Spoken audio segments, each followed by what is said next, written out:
Hello guys, in this video we are going to learn about object-oriented programming and Java. First, let us learn about the different types of computer languages. Computer languages are divided into low-level languages and high-level languages.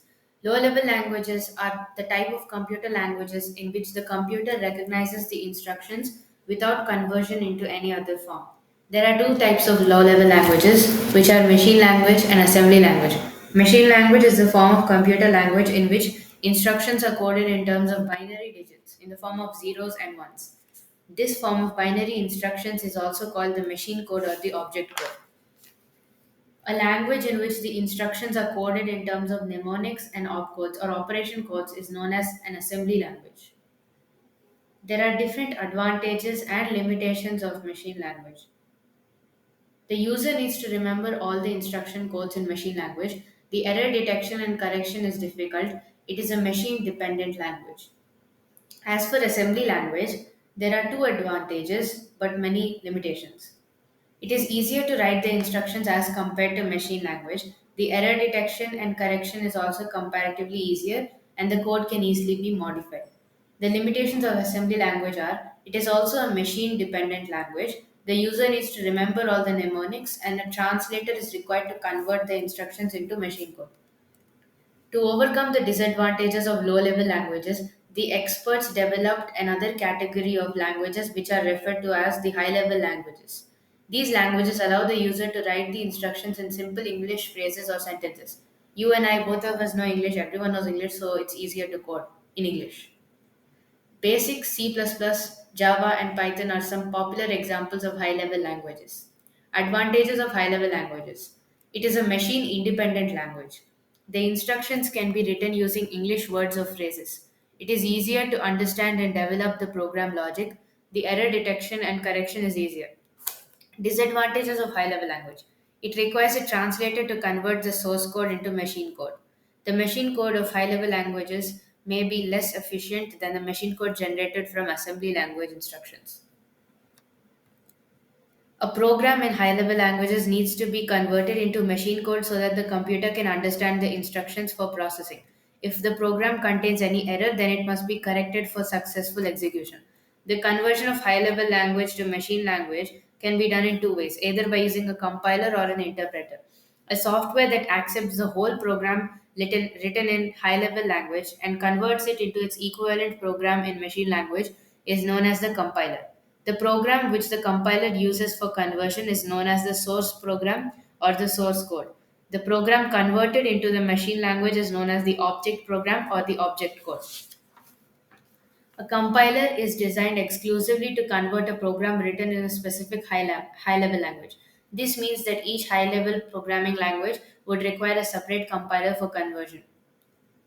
Now, an interpreter is generally used in microcomputers. It helps the programmer find out the errors and correct them before the control moves to the next statement. Compilers and interpreters are basically system softwares, which are also known as language processors. The software which converts the instructions written in high level languages into their equivalent instructions or machine language, line by line or statement by statement, is known as interpreter. There are two types of high level languages procedure oriented programming and object oriented programming, POP and OOP. The basic principles of OOPS data abstraction. In real life situations, you might have noticed that we do not require to know the details of the technologies to operate any system. For example, a digital camera is used to capture a photograph. It simply provides a number of buttons and switches to control the operations needed to take the photograph. In fact, these buttons make the working so easy that anybody could operate the camera, even though he or she may not be aware of the technology. Have you ever thought of how the camera manages to take the photograph or what mechanism is followed in the internal part of the camera? You may not be able to answer such questions because you are unaware of the technology used inside the camera. So you may say that we use only the essential features of the camera to take a photograph without knowing the internal mechanism. It may be noted that the abstraction of an object depends on the area of applications. Data abstraction is an act of representing the essential features without knowing the background details. It is always relative to the purpose of the user. Second, inheritance. You might have studied the term heredity in biology, which means the transmission of genetically based characteristics from parents to the children. Similarly, a class acquires some properties from another class. During inheritance in computers, the elements of the base class are shared by the derived class. As a result, it may happen that the elements performing a specific task in the base class can be used to perform another task in the derived class. This feature is called reusability. The term inheritance means to link and share some common properties of one class with the other class. This can be done by extending a class into another class and using both of them. Polymorphism. For example, let us take the example of you. You are a student at your school, you're also a child to your parents, and you're also a grandchild to your grandparents. As one person, you perform different roles. Similarly, in computers, one function can perform different purposes for different data. Like, for example, you need to find the volume. Volume is a function where you can find the volume of a cube, a cuboid, a sphere, a cone, or any solid figure. This is called polymorphism. Encapsulation is basically another feature of the OOP which restricts the free flow of data from one object to another.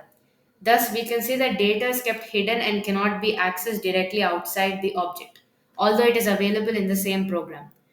The system of wrapping data and functions into a single unit is called as encapsulation. Benefits of OOP.